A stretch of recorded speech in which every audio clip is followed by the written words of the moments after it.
Kami akan terus percaya Bapa, hari ini bahkan sampai selama-lamanya, bahwa Engkaulah Allah dan Tuhan kami. Apapun pergumulan kami ya Bapa, kami terus percaya bahwa Engkau Tuhan yang menopang setiap kami, dan Engkau yang terus berada di sisi kami. Yes Tuhan. Sekalipun aku dalam lembah kelam, ku tak takut sebab Kau besertaku. Sekalipun badai topan datang menerpa, ku tak gentar sebab Kau di sisiku. Aku percaya berkat-Mu atasku melimpah, kebajikan kemurahan selalu mengikutiku. Ku puji, ku sembah Kau Tuhan. Aku percaya berkat-Mu atasku melimpah, kebajikan kemurahan selalu mengikutiku. Ku puji, ku sembah Kau Tuhan. Yes Tuhan, kami percaya ya Bapa. Sekalipun aku dalam lembah kelam, ku tak takut sebab Kau besertaku.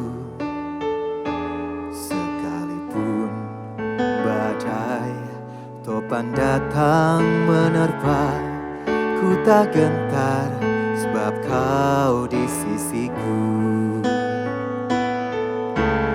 Aku percaya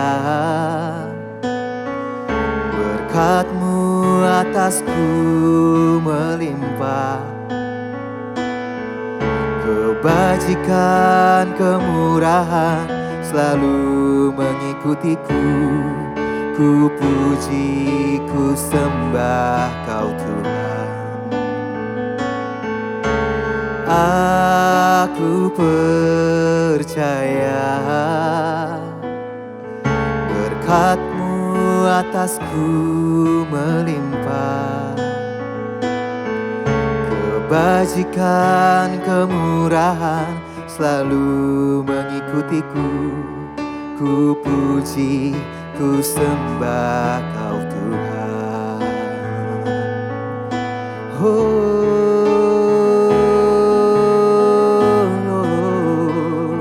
Kami percaya Tuhan, kami percaya buat kasih-Mu, buat berkat-Mu. Oh, kami terus percaya ya Bapa. Oh, Yesus Tuhan.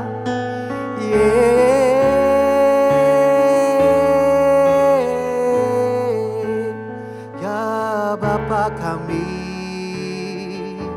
di hati kami Tuhan. Oh, syarala pama papa para baba syarakan.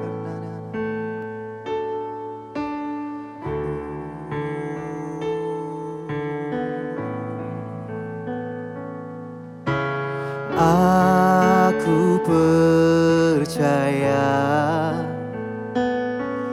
berkat-Mu atasku melimpah, kebajikan kemurahan selalu mengikutiku. Ku puji, ku sembah Kau Tuhan. Ku puji, ku sembah Kau Tuhan. Ku puji, ku sembah Kau.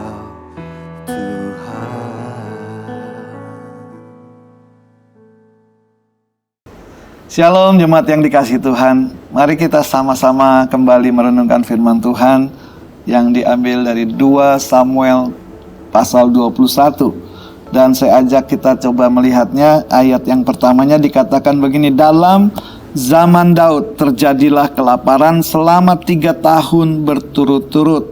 Lalu Daud pergi menanyakan petunjuk Tuhan. Berfirmanlah Tuhan pada Saul dan keluarganya melekat hutang darah karena ia telah membunuh orang-orang Gibeon. Jadi di situ yang paling penting saya mau tekankan adalah bahwa dalam zaman Daud terjadi kelaparan selama 3 tahun berturut-turut. Lalu Daud pergi menanyakan petunjuk Tuhan. Nah, renungan 2 Samuel 21 ini menyoroti konsekuensi serius gitu ya dari pelanggaran janji, dan tentunya pentingnya menegakkan keadilan dan kesetiaan Allah terhadap perjanjiannya. Itu yang kita mau lihat. Pasal ini menceritakan tentang kelaparan 3 tahun tadi kita baca ya. Kelaparan 3 tahun di Israel. Daud mencari Tuhan dan Tuhan menyatakan bahwa penyebabnya adalah dosa Saul terhadap orang Gibeon. Ada ketidakadilan yang belum dibereskan. Nah, itu kalau sesuatu yang belum dibereskan di masa lalu, ternyata Daud mau ambil peran itu sehingga dia walaupun bukan dia yang melakukan, tapi dia mau bertanggung jawab dan memulihkan keadaan. Dan Tuhan tentunya kembali mengindahkan dosa yang selama ini terjadi di bangsa itu.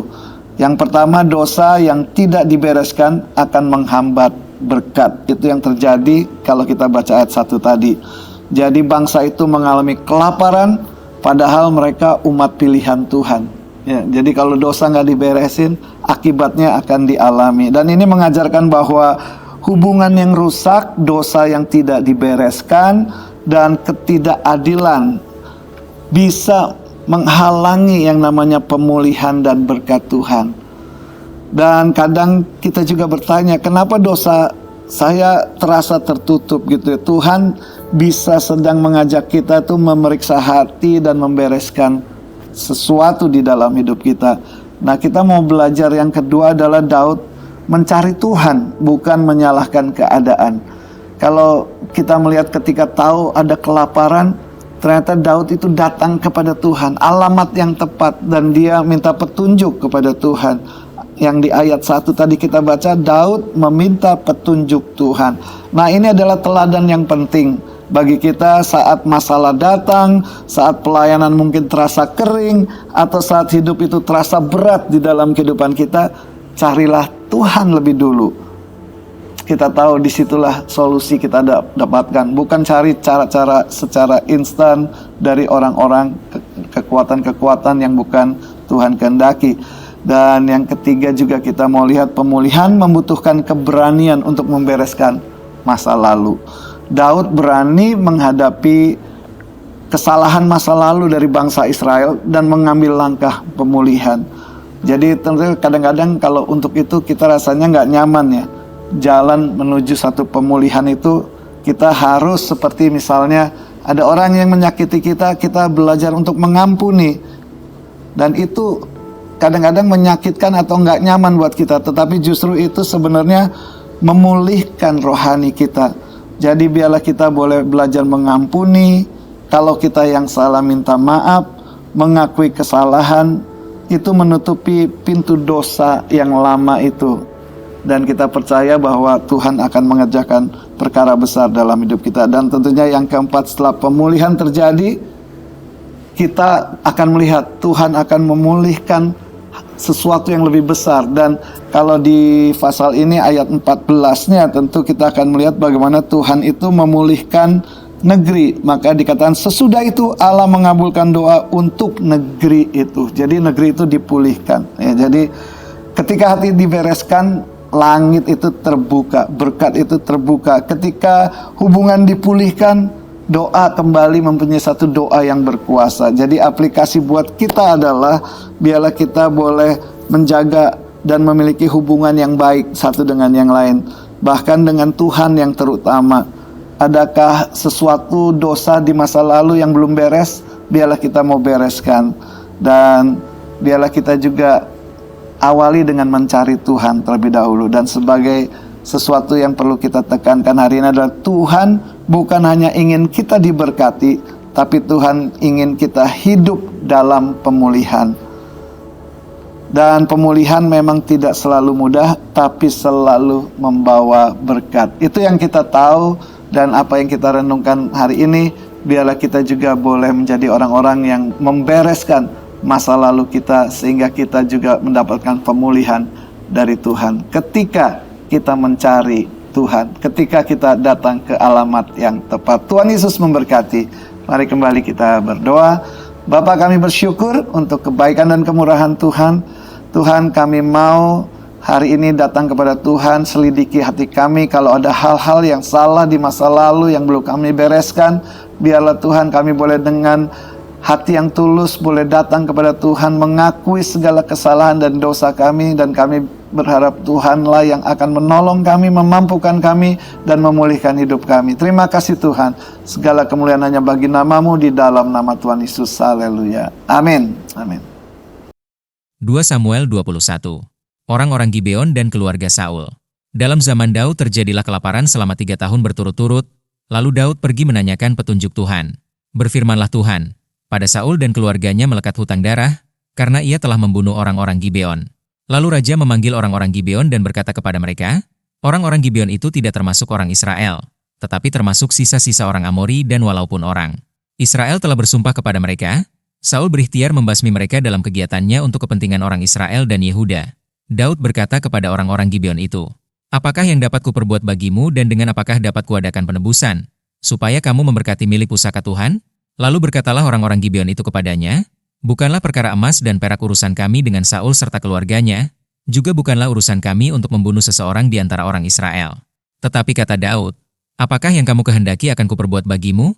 Sesudah itu berkatalah mereka kepada raja, dari orang yang hendak membinasakan kami dan yang bermaksud memunahkan kami, sehingga kami tidak mendapat tempat di manapun di daerah Israel, biarlah diserahkan 7 orang anaknya laki-laki kepada kami, supaya kami menggantung mereka di hadapan Tuhan di Gibeon, di bukit Tuhan. Lalu berkatalah raja, aku akan menyerahkan mereka. Tetapi raja merasa sayang kepada Mefiboset bin Yonatan bin Saul, karena sumpah demi Tuhan ada di antara mereka, di antara Daud dan Yonatan bin Saul. Lalu raja mengambil kedua anak laki-laki Rispa binti Aya, yang dilahirkannya bagi Saul, yakni Armoni dan Mefiboset, dan kelima anak laki-laki Merab binti Saul, yang dilahirkannya bagi Adriel bin Barzilai, orang Mehola itu, kemudian diserahkannyalah mereka ke dalam tangan orang-orang Gibeon itu. Orang-orang ini menggantung mereka di atas bukit, di hadapan Tuhan. Ketujuh orang itu tewas bersama-sama. Mereka telah dihukum mati pada awal musim menuai, pada permulaan musim menuai jelai. Lalu Rispa binti Aya mengambil kain karung, dan membentangkannya bagi dirinya di atas gunung batu, dari permulaan musim menuai sampai tercurah air dari langit ke atas mayat mereka. Ia tidak membiarkan burung-burung di udara mendatangi mayat mereka pada siang hari, ataupun binatang-binatang di hutan pada malam hari. Ketika diberitahukan kepada Daud apa yang diperbuat Rispa binti Aya, gundik Saul itu, maka pergilah Daud mengambil tulang-tulang Saul dan tulang-tulang Yonatan, anaknya, dari warga kota Yabes Gilead, yang telah mencuri tulang-tulang itu dari tanah lapang di Betsan, tempat orang Filistin menggantung mereka. Ketika orang Filistin memukul Saul kalah di Gilboa, ia membawa dari sana tulang-tulang Saul dan tulang-tulang Yonatan, anaknya. Dikumpulkanlah juga tulang-tulang orang-orang yang digantung tadi, lalu dikuburkan bersama-sama tulang-tulang Saul dan Yonatan, anaknya, di tanah Benyamin, di Zela, di dalam kubur Kis, ayahnya.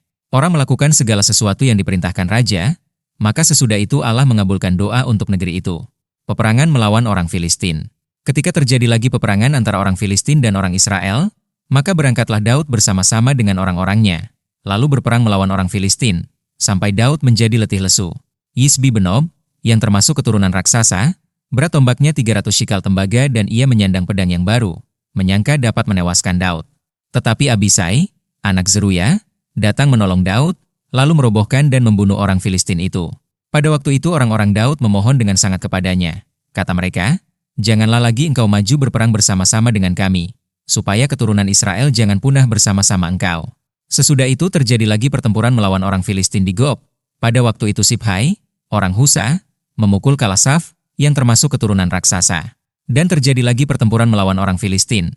Di Gob, Elhanan bin Yaar Oregim, orang Betlehem itu, menewaskan Goliat, orang Gad itu, yang gagang tombaknya seperti pesat tukang tenun. Lalu terjadi lagi pertempuran di Gad, dan di sana ada seorang yang tinggi perawakannya, yang tangannya dan kakinya masing-masing berjari 6, 24 seluruhnya, juga orang ini termasuk keturunan raksasa. Ia mengolok-olok orang Israel, maka Yonatan, anak Simea kakak Daud, menewaskannya. Keempat orang ini termasuk keturunan raksasa di Gad, mereka tewas oleh tangan Daud dan oleh tangan orang-orangnya.